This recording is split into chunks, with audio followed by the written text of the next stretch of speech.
आज हम जानेंगे श्री शिव महापुराण के विद्वेश्वर संहिता का 5वां भाग। महेश्वर का ब्रह्मा और विष्णु को अपने निष्कल और सकल स्वरूप का परिचय देते हुए लिंग पूजन का महत्व बताना। नंदिकेश्वर कहते हैं, तदनंतर वे दोनों ब्रह्मा और विष्णु भगवान शंकर को प्रणाम करके दोनों हाथ जोड़ उनके दाएं बाएं भाग में चुपचाप खड़े हो गए। फिर उन्होंने वहां साक्षात प्रकट पूजनीय महादेवी जी को श्रेष्ठ आसन पर स्थापित करके पवित्र पुरुष वस्तुओं द्वारा उनका पूजन किया।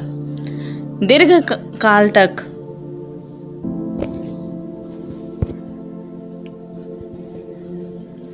अविकृत भाव से सुस्थिर रहने वाली वस्तुओं को पुरुष वस्तु कहते हैं और अल्प काल तक ही टिकने वाली क्षण भंगुर वस्तुएं प्राकृतिक वस्तु कहलाती है। इस तरह वस्तु के दो भेद जानने चाहिए। किन पुरुष वस्तुओं से उन्होंने भगवान शिव का पूजन किया यह बताया जाता है।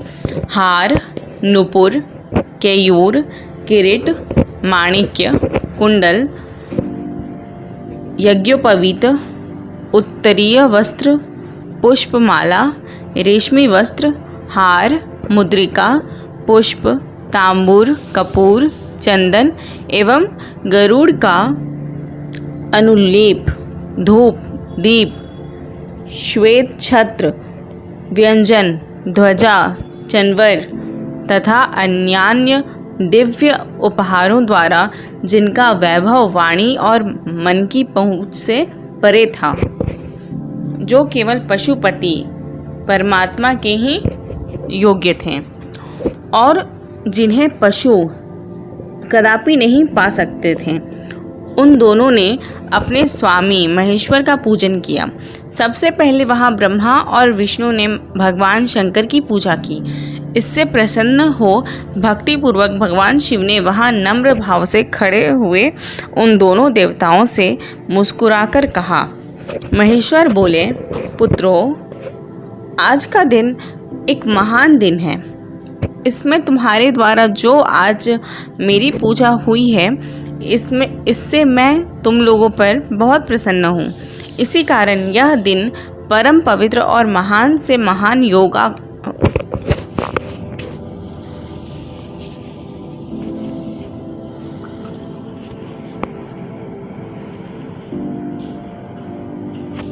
महान से महान होगा। आज की यह तिथि शिवरात्रि के नाम से विख्यात होकर मेरे लिए परम प्रिय होगी। इसके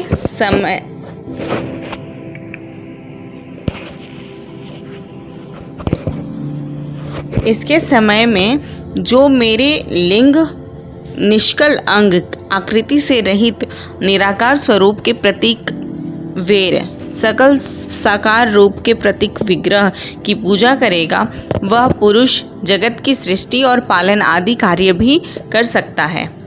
जो शिवरात्रि को दिन रात निराहार एवं जितेंद्रिय रहकर अपनी शक्ति के अनुसार निश्चल भाव से मेरी यथोचित पूजा करेगा, उसको मिलने वाले फल का वर्णन सुनो।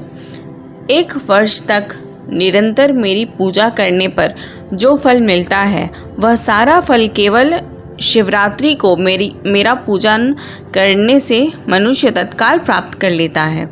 जैसे पूर्ण चंद्रमा का उदय समुद्र की वृद्धि का अवसर है, उसी प्रकार यह शिवरात्रि तिथि मेरे धर्म की वृद्धि का समय है। इस तिथि में मेरी स्थापना आदि का मंगलमय उत्सव होना चाहिए। पहले मैं जब ज्योतिर्मय स्तंभ रूप से प्रकट हुआ था, वह समय मार्गशीर्ष मास में आद्रा नक्षत्र से युक्त पूर्णमासी या प्रतिपदा है। जो पुरुष मार्गशीर्ष मास में आद्रा नक्षत्र होने पर पार्वती सहित मेरा दर्शन करता है अथवा मेरी मूर्ति या लिंग की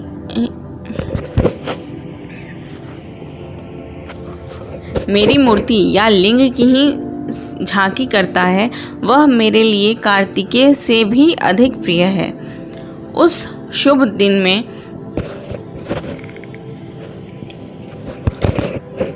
मेरे दर्शन मात्र से पूरा फल प्राप्त होता है। यदि दर्शन के साथ साथ मेरा पूजन भी किया जाए तो इतना अधिक फल प्राप्त होता है कि उसका वाणी द्वारा वर्णन नहीं हो सकता। वहाँ पर मैं लिंग रूप से प्रकट होकर बहुत बड़ा हो गया था, अतः उस लिंग के कारण यह भूतल लिंगस्थान के नाम से प्रसिद्ध हुआ। जगत के लोग इसका दर्शन और पूजन कर सकें, इसके लिए यह अनादि और अनंत ज्योति स्तंभ अथवा ज्योतिर्मय लिंग अत्यंत छोटा हो गया। यह लिंग सब प्रकार के भोग सुलभ कराने वाला तथा भोग और मोक्ष का एकमात्र साधन है। इसका दर्शन, स्पर्श और ध्यान किया जाए तो यह प्राणियों को जन्म और मृत्यु के कष्ट से छुड़ाने वाला है। अग्नि के पहाड़ जैसा जो यह शिवलिंग यहाँ प्रकट हुआ है, इसके कारण यह स्थान अरुणाचल नाम से प्रसिद्ध होगा। यहाँ अनेक प्रकार के बड़े बड़े तीर्थ प्रकट होंगे। इस स्थान में निवास करने या मरने से जीवों का मोक्ष तक हो जाएगा। मेरे दो रूप हैं, सकल और निष्कल। दूसरे किसी के ऐसे रूप नहीं हैं। पहले मैं स्तंभ रूप से प्रकट हुआ, फिर अपने साक्षात रूप से। ब्रह्म भाव मेरा निष्कल रूप है और महेश्वर भाव सकल रूप। ये दोनों मेरे ही सिद्ध रूप हैं। मैं ही पर ब्रह्म परमात्मा हूँ। कला युक्त और अकल मेरे ही स्वरूप हैं।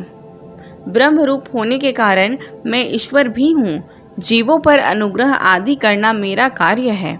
ब्रह्मा और केशव, मैं सबसे बृहत और जगत की वृद्धि करने वाला होने के कारण ब्रह्म कहलाता हूँ। सर्वत्र समरूप से स्थित और व्यापक होने से मैं ही सबका आत्मा हूँ। सर्ग से लेकर अनुग्रह तक आत्मा या ईश्वर से भिन्न जो जगत संबंधी 5 कृत हैं, वे सदा मेरे ही हैं। मेरे अतिरिक्त दूसरे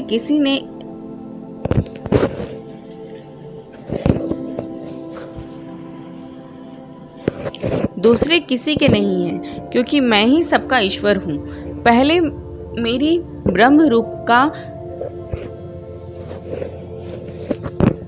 बोध कराने के लिए निष्कल लिंग प्रकट हुआ था। फिर अज्ञात ईश्वर तत्व का साक्षात्कार कराने के निमित्त में साक्षात जगदीश्वर ही सकल रूप में तत्काल प्रकट हो गया। अतः मुझ में जो ईश्व है,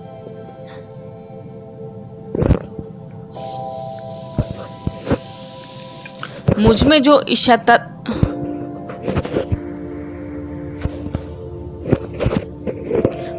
जो ईशत्व है, उसे ही मेरा सकल रूप जानना चाहिए तथा जो यह मेरा निष्कल स्तंभ है, वह मेरे ब्रह्म स्वरूप का बोध कराने वाला है। यह मेरा ही लिंग यानी चिन्ह है। तुम दोनों प्रतिदिन यहाँ रहकर इसका पूजन करो।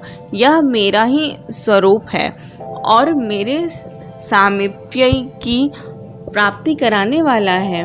लिंग और लिंगी में नित्य अभेद होने के कारण मेरे इस लिंग का महान पुरुषों को भी पूजन करना चाहिए। मेरे एक लिंग की स्थापना करने का यह फल बताया गया है कि उपासक को मेरी समानता